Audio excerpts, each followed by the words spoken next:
Have either of you guys ever studied quantum physics? Only to make conversation. All right, so 5 years ago, right before Thanos, I was in a place called the quantum realm. And the quantum realm is like its own microscopic universe. To get in there, you have to be incredibly small.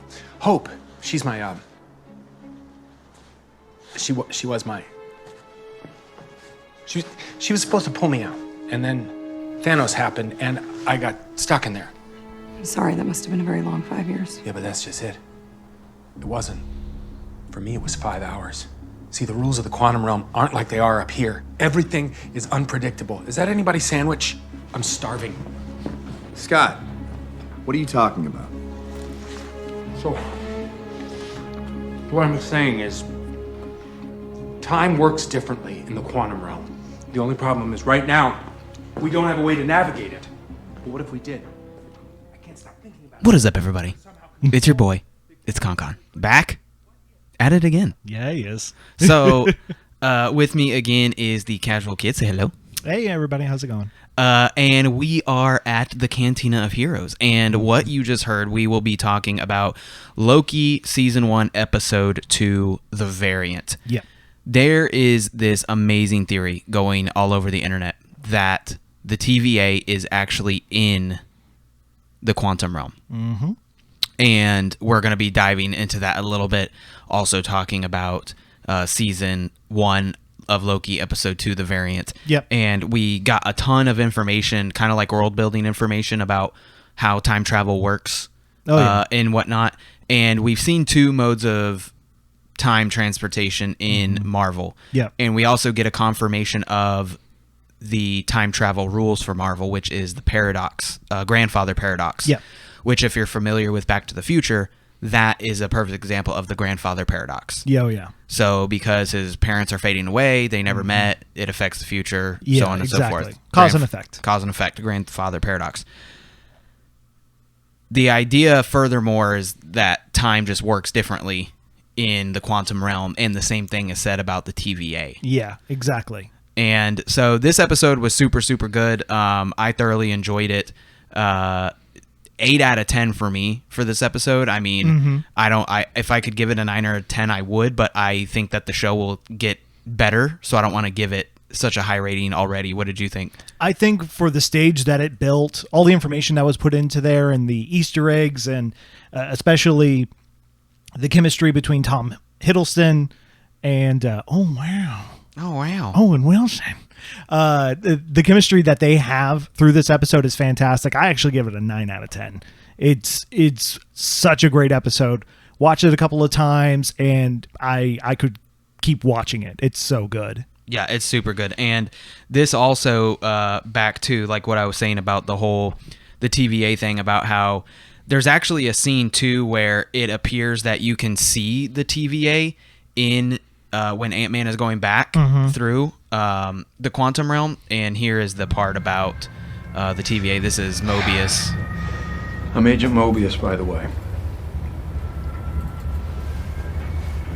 Are you taking me somewhere to kill me? No, that's where you just were. I'm taking you someplace to talk. Well, I don't like to talk, but you do like to lie, which you just did. Because we both know you love to talk. Talky. How long have you been here? I don't know, it's hard to say. You know, time passes differently here in the TVA. What does that mean? You'll catch up. You'll catch up. Oh, it's so good. So once again, we get this just idea of same verbiage, same wordage of the quantum realm. Yeah. And another big part of why this theory goes together is furthermore in Endgame, when Tony is using, well, it's not Jarvis at this point, it's his new AI. I can't remember the name. Something like that. Yeah, Tuesday. Yeah. No, Tuesday is the name of somebody. Jon Favreau. No, that's Happy. Happy. Yeah, you're right. So it is Tuesday. I've clearly seen the movie a million times. Oh my God. But when he's doing like all the equations and stuff, the equation name that he uses is the Mobius flux in reverse, something Yeah. like that. But he uses the word Mobius. Right. So before this is even written, I mean, Mobius has been a character that was established in the comics. I Yeah. mean, long before it had ever been, where we are now. But super great episode once again, and we're going to do a little bit of a recap, very, very brief recap, and then we're going to get into more of like kind of where we're thinking this TV show's going. Oh, yeah. And that kind of stuff. But once again, this is the Cantina of Heroes.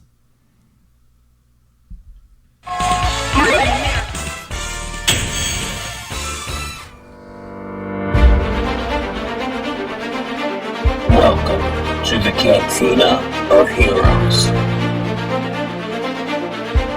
Your friendly neighborhood Spider-Man. I am the Knight. I am Batman.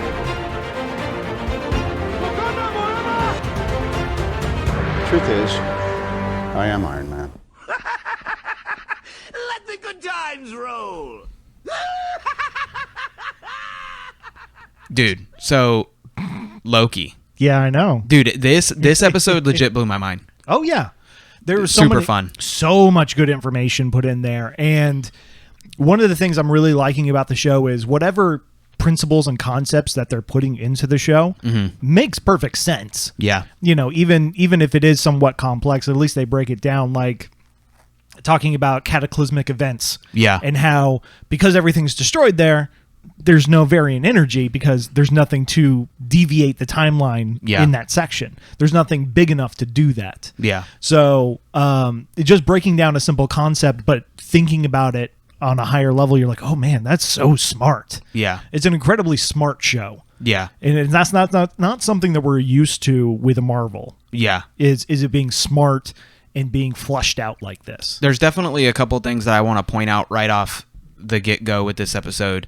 One is spoiler warnings for all Marvel. Oh, okay, because and there's especially this episode, and things to come, because a lot of this stuff has already been confirmed. And one of the big things that's confirmed is the next Ant-Man and Wasp movie is Quantumania, and the main villain is Kane the Conqueror. Oh, okay. So I put this up on the Instagram, and if you saw it, I asked, do you know who this is, yes or no? He's coming. Yeah. So Kane the Conqueror is coming, and the reason why that's important is because Kane the Conqueror is the one that you see as the space lizard, the timekeeper, the one in the middle. That's Kane the Conqueror. Yeah. He is a level Avengers threat that will be a new villain in the new in the new movie. So we're getting an introduction to him. Maybe not in the show, maybe so in the show. Well, and I don't know. Maybe in the show, maybe he'll be at the very end as the villain that's revealed. Yeah. Very much like a Thanos being revealed at the end of Avengers. Yes, exactly. Could be one of those situations. Even in the comics, we've been introduced to people who have relationships with Kang. Renslayer, the judge, she in the comic books actually is in love with Kang, and they have a relationship of their own. So we can already see that, it's leading to him. It's just, how are they going to get there? Yeah, and another thing that I want to bring out is something that Loki says to the first episode. Mobius talks about, we have all the timelines that are kind of like this. They're all doing their own thing, and the whole point of the timekeepers is to bring them to one timeline order. And then fast forward to this episode, when he calls him a scared little boy, Loki says, the difference between a scared little boy and me is I know that good people are never good and bad people are never bad. Yep. So basically people are capable of anything. Yeah. And if there's one thing that we learn in cinema is if they're on the screen, it's for a reason. And if they're being talked about, it's for a reason. Yeah. So the timekeepers, spoiler alert, are most likely evil. Yeah. We know that Kang is Kang the Conqueror, one of the timekeepers, and they have an agenda. And clearly this, we'll see how much of their agenda actually gets flushed out in the show. Yeah. But that would be the main of it. Well, even that point to that line of, not all bad people are bad, and not all good people are good. Yeah. What tripped Mobius off to check out to further the plot was, the variant of Loki gave the boy candy. Yeah. Obviously there's some good in her. Yeah. And so we have the big villain, but how the variant plays into it, we're obviously going to have to wait and see, because I don't think the variant, the female Loki, is really the true villain of what's going on here. Before we get into this recap, this episode is sponsored by our Patreons. Thank you, every one of our Patreons, for supporting us monthly. We very, very much appreciate it, guys. Seriously. We would probably not still... Well, that's not true, but it'd be much harder to continue to do this if it wasn't for your guys' continued support. So we very much appreciate that. We just had our second Patreon episode, and... It was a doozy, to say the least. Yeah, it was so much fun. We had a very science theater type experience where the first Patreon exclusive episode, we were given a lot of details and a lot of lore and movie a lot of facts. Movie stuff, a lot. This one was a party. Yeah. That's the best. Nobody can listen to it. No one can. We were it was a good time. It was a lot of fun. So if you're not a Patreon, join so that you can listen to it and laugh along with us. Yeah, it was a great time. It was insane. And Jordan, what are we? We are a Cantina podcast. So let's go into the Cantina right now. Did I do good? Welcome to konkonscantina. What are you having?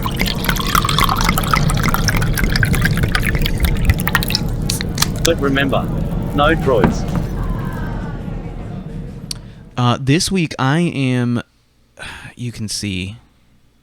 Ooh. I am drinking... Sorry about the lag, everybody, if you're watching on YouTube. We're working through some technical difficulties. I had my main podcast PC completely die. Yeah, I'm on the job. Yeah, the Cantina splicer Echo. Dang it, man, you're Echo. I can't even be Echo. Echo. Or sorry, Tech. Tick. Hey, Tick. I can't even be Tick. You're freaking Tick. Anyway, I am drinking the last of my Weller's Rye. This is the last of it. Will it Rye? Yeah, sorry, Will It Rye. Yeah. This is probably my third rarest bottle. And this is all that's left. So sad. No. That's it. 109 proof. Really nutty.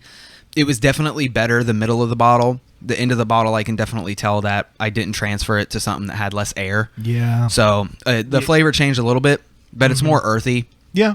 More oaky. It was still really, really good. Sad to see it go. I'll probably never get a bottle of that again because I just don't bourbon hunt like I used to. Yeah. Well, first of all, bourbon's expensive right now. Dude, super expensive. It's I'm hard. poor now. Yeah. Thank you to our Patreons who are paying my water bill.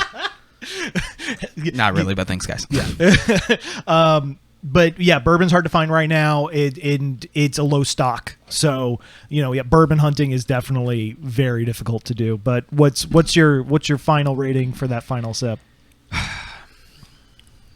Not for the final sip, but that because the final sip, like the final bit of it, was not as good as it had been. What's your rating for the memory? It's a overall. It's a 9 out of 10. Yeah. I mean the rarity of getting it definitely helped with the flavor, I think, and that doesn't apply to all bourbons. I mean, personally, I think that like Blanton's is super overrated. Yeah. I don't think that there's a ton of flavor there. Not picking on anybody.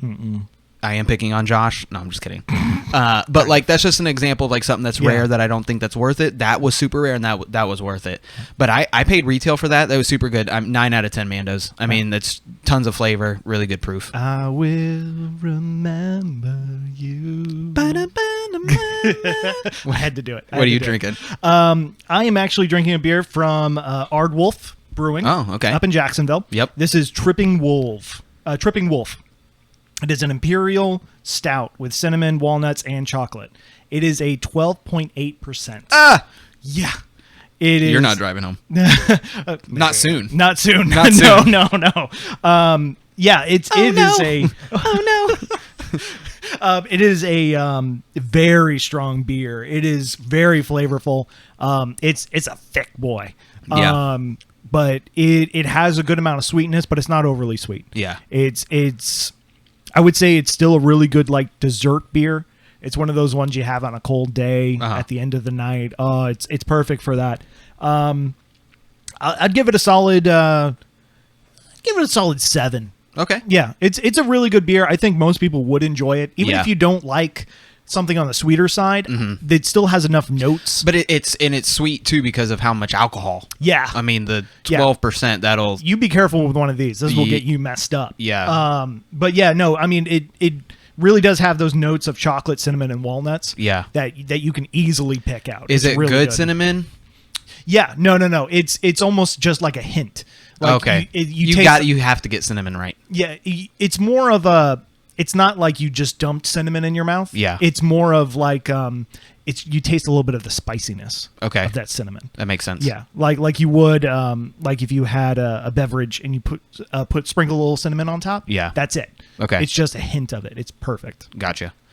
Let's get into this recap. Yeah. So I have a full recap, but I don't think it's necessary to give the entire play-by-play, especially considering that we kind of set the premise of we're going to talk more about where we think the show is going based on this theory. Right. We've just been given just enough information to figure out where it can go. So and that's a much more fun conversation. Funner. Education. The episode starts at Oshkosh, Wisconsin, 1985. They're at a Renaissance fair, and of course we get another Loki attack. And here we kind of see a very WandaVision-esque mind control go on. Instead of like the red, it's a green. Yeah. And we have the main Minutemen is what they're called. We have the main Minuteman, which is a woman, Agent C-20.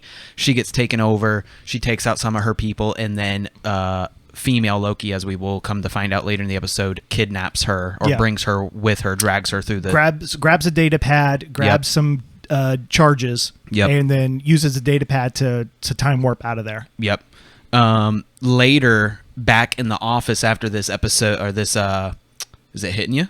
No. Oh. I had a thought, and I gotta get around to it. Okay. All right. So the end of the first episode, it's they go back. The end of the first episode is the shovel in Oklahoma finding oil. Yes.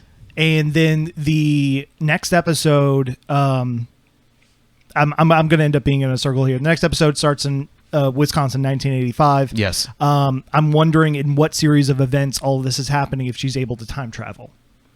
I see what you're saying. Yeah. It's not I don't think it's a linear kind of thing. It's multiple events that are triggering and so such like far that. The events have been progressing in a forward yeah. time by date that she's traveling to. Right. So is she immortal? Is she waiting for the right time? That's what I was trying to get to, but that I don't mean to derail. The female version, there's two main female versions of Loki in the original comics. Right. The one that I believe they're basing this off of, which the Disney thing to do, which necessarily isn't the Marvel thing to do, but at least what Disney has done with Star Wars is they have combined kind of like talking points, scene points into one thing. Mm-hmm. And I think that this female Loki will end up being best of both worlds for the two female Lokis. And the main thing for what I feel this female Loki is part of Loki's powers, magic. He calls it magic. Other people, it's power. Yeah. Well, Thor says in Thor 1, he says, what you people say you can't explain, you call science. Where I come from, it's called magic. Right. Right. So anyway, what she uses is she's actually a reincarnation of Loki. Mm-hmm. So when Loki dies, this version actually dies in the events of Ragnarok. Yeah.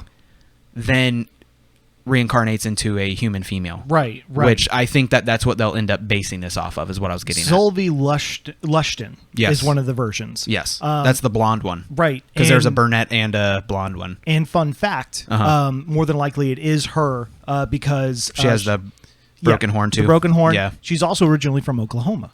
Oh, there nice. We go. Yeah, that's good too. Yeah, so it even leads more to it with the ending of the first episode. Nice. Yeah. So after this first mission goes bad in Wisconsin, we kind of have this office politics moment where Ren Slayer is talking with office agent Mobius. And we have some interesting banter go between them two. So this is a theory. This is not my own theory. Yeah. This is a theory that I believe I saw on Reddit. I can't remember exactly. But she starts talking about why she believes Loki's a bad idea, the usual banter. Then she brings up a second analyst. Sorry. Yeah. Wow, that was a lot of words. A second analyst. And the exact way that they word this, like how you already put those rings there. Mobius is like kind of talking about, you have affection for this other analyst. When do I get to meet him? Like all this stuff. For me, having two Lokis is foreshadowing to, I think that this is a variant of Mobius. I think we have two Mobiuses that are both her analysts, both their main detectives. Right. And even the banter of them saying, he's reckless and subordinate. He sounds like somebody I know, is what Renslayer says. And he says, actually, I was about to say that's somebody I know. Yeah. And so, you get this weird foreshadowing if you look closely at it. Yeah. Like you were saying. Yeah, and I hope that it'd be him, because in the comics too, Mobius actually does have variants of himself, so it would make sense. Yep. So Loki is basically given the assignment to study all the files that he can study, and he's only able to study one file. His.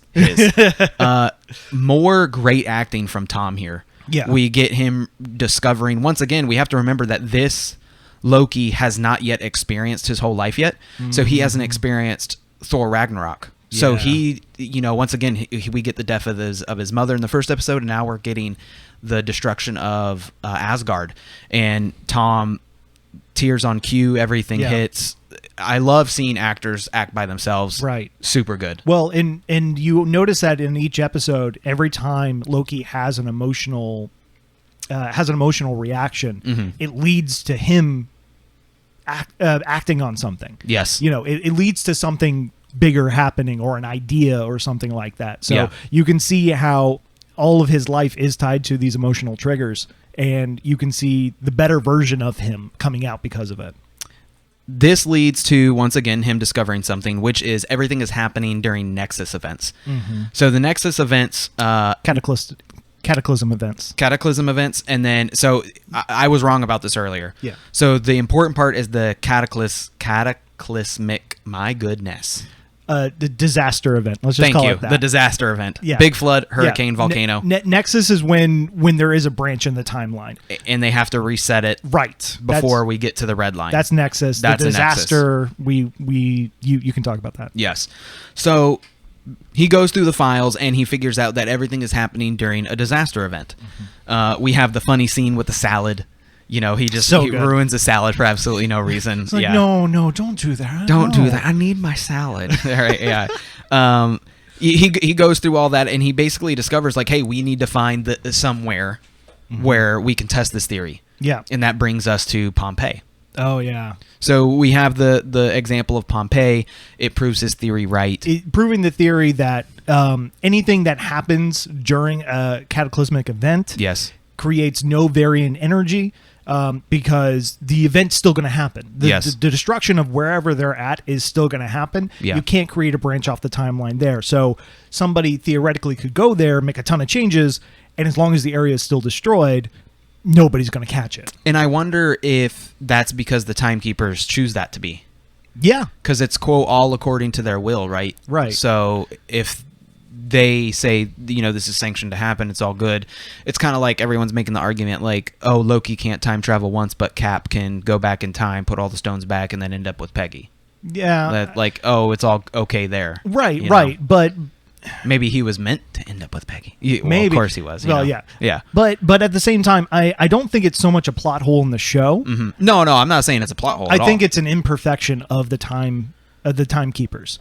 I don't think they foresaw somebody using that. No, of course not. That's why it's a variant. Right, and which is why Mobius brings up to Renslayer to go check one of these events, and he's like, he just solved a huge security flaw that we've had. That's why I'm worried. Exactly. Yeah. So, that was a really, really cool thing to point out. And right before Loki goes through all these files, he's actually sitting at the table at like what appears to be, it's Mobius's desk. Yeah. And on the screen, he's kind of going through his training, right? He's like a TVA agent.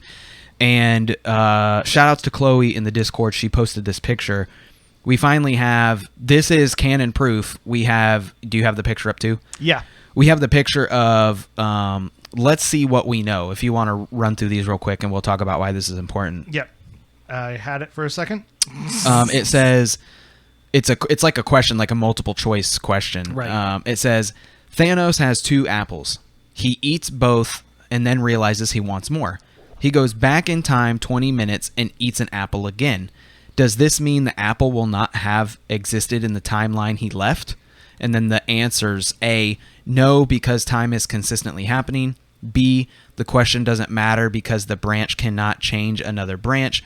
Or C, Thanos wouldn't have been hungry prior because of the grandfather paradox already accounted for the change in matter before its move. Yeah.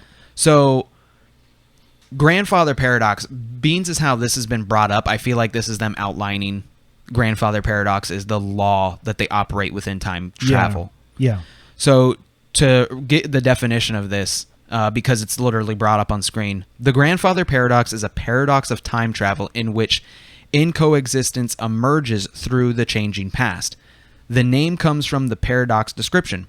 A person travels back in time, kills their own grandfather before the conception of their father or mother, which prevents the time traveler's existence. Mm-hmm. Despite its title, grandfather paradox does not exclusively regard the contraction of killing one's own grandfather to prevent one's birth. Rather, the paradox regards any action that alters the past, since there is a contraction whenever the past becomes different from the way that it was. Right. So when I read that, I'm going to be honest, it kind of confuses me. Yeah. Because I really understood this more from the Back to the Future. Yeah. Back to the Future is... Because that is exactly what is happening in Back to the Future. Right. For those who don't know, I mean, why haven't you watched the movie? Yeah. First of all. But second of all, if for those who don't know, in Back to the Future, the whole issue is that Marty McFly gets sent back into the past when his parents are teenagers, and he alters events because of his presence there that prevents his parents from meeting and dating and basically giving birth to him. He has a set amount of time to correct that. Yeah. And because of that, that's the entire plot of the movie, and trying to get his parents back together and everything. And that's pretty much what the grandfather paradox is. This is the part that I'm not getting, though, because it says, despite its title, the grandfather paradox does not exclusively regard the contraction of killing one's own grandparents to prevent one's birth. Right. Basically meaning if you change anything. Right. I mean, Back to the Future, nobody died. But it was literally Marty getting back into the past and his mom falling for him. Yeah. Super weird, by the way. Listen. His mom... That is some Padme Amidala stuff right there. Just 10-year-old kid. But yeah, no, his mom started to fall for him. Yeah. Which basically altered the timeline to a point where it would have prevented his own birth. Yeah. Yeah. So once again, kind of establishing the laws that time travel. Also, another good idea or movie would be Butterfly Effect. Yes. With Ashton Kutcher. Yes. That's another kind of idea. Whenever you establish time travel, and that's why time travel can be so messy in pop culture in general, is it ruins your suspension of disbelief if you do not immediately outline the laws and parameters that it operates in. Right. It has to, despite it being fantasy to be able to go through time travel, it also has to be logical. Yes. In some way. It's like space travel. You have to have a logical way to travel through space, no matter what medium you're using. Because you could just say, there's air out in space, let's go. Yeah.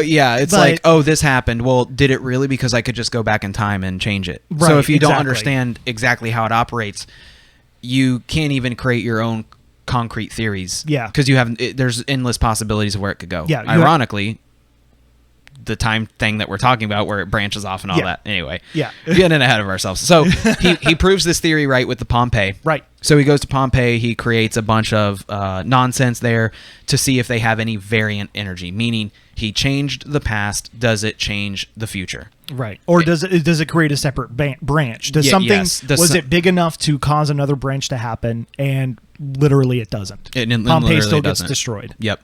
So then we have Alabama 2050, which for all of us Florida people, rest in peace. Okay, we're dead with Rip. you. There obviously is no more Florida because there's an ocean at Alabama. So rip all of us. They figure out that this is going to be the next event where this Loki could be hiding. Right. And so they travel there because once again we have a hurricane that is going to kill everybody. Yeah. And this is a Category 8 hurricane, which this is 26 years to our or 28 years to our future now. And right now, our scale only represents up to a Category 5 hurricane. Right. But this is also includes other natural events and even the extinction of common animals. Yeah. The world's messed up. Yeah, the world's messed up. We did not figure out global warming. No, people. No, look forward to it though. Yeah. So once we get there, they give the briefing. Once again, they're there to catch Loki. And before this, Renslayer's basically telling him, hey, it's not a good idea. If this goes bad, like, I can't help you. Setting up the stage probably for what's to happen to both Loki's and Mobius in the future. You know, Mobius, because super common buddy cop thing. You mess up a case, you get taken off of it. Right. You're cut from the force. You end up doing the investigation. Yeah, you turn in the gun and badge. You do the investigation. Now you're the hero, right? Freaking lethal weapon. Hopefully, and the other guys with Will Ferrell. Hey, if we went that way, that's what this. We were talking about that. Like, we need buddy cop with Mobius and the his name's escaping me, the Asian actor from WandaVision. Yes, we need Shield and Sword and TVA to team up. That would be buddy the cop. best. I can't remember if we said that last episode. I can't anyway. But so they get there, and of course we discover the Loki, the variant that we've been looking for. Right. And to everybody's surprise, maybe to my surprise, it was a female Loki. Yeah. I was fully expecting them to full send having Tom act both parts. Well, you know what I mean? I knew that female Loki was a potential thing. I was honestly thinking it was going to be the dark-haired version, like to be more of like a mirror to him. Yeah. But I am surprised. That's what I meant. Is like Oh, but still female. Yeah, still female. Oh, gotcha. But so think of like a feminine version of Tom Hiddleston with longer hair. Hiddleston. The worst. Yeah, no, I was expecting more of that, but I am happy with this version. I am. Yeah, I guess I should have saw it coming more because we had all that talk about Loki being gender fluid. Yeah. Which that was always a thing in the comics because he was a shapeshifter anyway. Yeah. So it's not a shape-shifting would imply gender fluidity. I mean, if you transform into something else, you know. He talks about that power in this episode too, where he actually changes his physical form instead of a projection. And that was cool too. You know, he explains the differences between powers, and then Mobius fires back and explains to him the difference of another power that even he didn't know about, or he didn't know other versions of himself could do. Right. So to wrap up this episode, of course, we have Loki kind of fight himself. You know, she's using the bodies of other people, kind of like her essence is transferring into all these other people as they're fighting. And then he asks her to team up with him because, of course, he reveals his plan. He wants to overthrow the Timekeepers and the TVA. She says after 8 to 10 seconds of thought, I've decided that I don't want anything to do with this. Yeah. Sets off all of the charges that she has held. Yeah. This creates tons and tons of branches in the timeline, which is a really cool thing. It actually it gives a list of a couple of places that it reset the timeline for. So the TVA is freaking out, and on the screen, on the screen it shows a couple of the places where the timeline's been reset. Asgard, Sakaar, Ego, Titan, New York City, Hala, and Vormir, which is where the Soul Stone was held at. Did you mention there's also, I can't remember I think it's Planet No One, the big giant skull that's floating. It was the head Guardians of Guardians that also there. It tied, and you brought this up. They all tie into what? Infinity Stones. They all tie, almost all of them tie into events of the Infinity Stones. Or big Marvel cinematic areas where things have happened. There was one where it almost seemed like it's the date that Cap goes into the ocean. Yeah. And it's crazy, too, because not saying that this would happen because this would be a big pull, a big ask, but one thing, and I could be mistaken, but King the Conqueror gets like different versions of the Avengers. And think about it, like if Cap never goes into the ocean and somebody got a hold of Cap and turned Cap evil, Right. You know, just things like that. That's not even a theory. I'm just saying, like, Well, I think it's really cool because I can kind of see where this is going, because what have the Timekeepers have been doing this entire time? They've been trying to make sure that there is one consistent timeline. What she's done is she sent these discharges to different areas of the timeline in different sections. Yeah. And has basically tried to reset the entire timeline back to being variable. yes, So here's the problem that we're going to end up running into. Remember, there's a certain amount of time that once you pass that amount of time that a branch has gone, you can't reset it. and now it's a Nexus event. Exactly. That means it's permanent. Right. Yep. So the TVA has been working hard to make sure that those events don't happen. Yes. What do you do when there's 20, 30 of them going off at the same time? I think there was more than 30. Yeah, it was a ton of them. Yeah. So now we're getting to a point where we kind of see where they're heading, but we need to know why. This is the thing that the little things themselves, and we'll get further explanation, I'm sure, as the show goes on. Those little things, and I brought this up to you when we were watching it. Yeah. When they expand and they hit something that's not supposed to be there, they turn into the same sparkler effect that Doctor Strange and all of those. It's that circular motion. That circular motion and the sparks. The teleport. When they open up the portals, that's exactly what it looks like. Right. But those things erase things that aren't supposed to be there. If they get put in a timeline where nobody has disturbed it, what are they doing? Exactly. Is she then transferring other Lokis or her essence? Because we saw that the big guy, right, falls down. Yeah. But then she's just right there. Right. She didn't turn into him. It was just her like mind controlling him. Right. Does she have the power to mind control people to create chaos in all of these time frame? You see what I'm saying? Yeah. It's just we like I said, we need to know the why. Yeah. What's the end game for this variant? Yeah. For sure. So Loki and her escape. Yeah. And a big tell too is B15, who was taken in B20, who was taken in the beginning of the episode. They find her upstairs in like the video room, and she says, it's all real. I told her where the timekeepers are. Right. So I don't really know what that means. I don't think, maybe this is what sets off King the Conqueror. Maybe. This is the event that sends that. But both Lokis end up escaping, and that's the end of the episode. Yeah. I'm excited that they first explain why there isn't a multiverse, because we talked about that happening in WandaVision. Yeah. We wanted that to happen in WandaVision. We thought we were start. Yep, we thought we were getting a multiverse. And then it just didn't happen. The first episode explains why there isn't a multiverse. Yep. Now it's explaining how it could potentially come back. Super exciting stuff. This could be, and remember, once again, because of the timeline of in our actual reality, how these shows are supposed to come out, and the timeline of the show, this could change all of WandaVision. Oh yeah. WandaVision literally could be a Nexus event. And we have no idea. Right. Exactly. Because the order of these shows coming out was physically changed, and now with this happening, we just have no idea. Yeah. So I mean that adds a layer to it too. Yeah. But still glad that they waited to push this show out. Do you have an overall arcing idea as to where the show is going? I don't really. I mean, I have.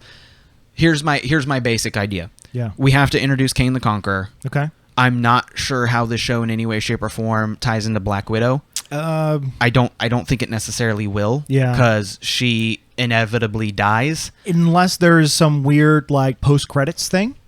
Yeah. Because this is supposed to be her story of it's supposed to be her final background story. And where she came from and everything. Yeah. But if there is a post-credits, if there was something to happen that would lead to this, it would be post-credits for sure. Yeah. I once again, I think that this will undo Loki's death for the arc that we knew that Loki. Yeah. Either he will be able to somehow live amongst the chaos, or that's such a Loki line, Yeah. like he's supposed to be a variant, and he's already said, I'm never going back. Right. I don't think the show's going to end us in us never having Tom as Loki ever again. Right. I think that something will happen and he will be able to live out his days. If we don't get Owen Wilson on a jet ski, we riot. If we don't get him on a jet ski by the end of the show, we riot. Yeah. My final thing is that I think they are setting up for Multiverse of Madness. I think they're setting up for Spider-Man 3, and I'm thinking that Kang the Conqueror is going to be the next Avengers level threat. Yeah. I think so too. Yeah. I cannot wait for the next episode. Oh yeah. But with that being said, I was your boy. It's Concon with the Cantina of Heroes. We hope that you are enjoying Cantina of Heroes, and of course, sitting across from me, joined this week, the Cantina Splicer, the Casual Kid. Sorry once again, guys, about the technical difficulties. Hopefully, we get this worked out. If you do watch on YouTube, we very, very much appreciate it. Yep. If you put it on in the background and you still listen to us blabble, we very much appreciate it, and we will see you guys next time. See ya. Oh, don't forget to, if you enjoyed it, leave a leave a review. Tell us down in the comments what you liked about this episode. Thanks, guys. Well, not this episode, but Loki. Yeah. We know you hate us, but thanks, guys.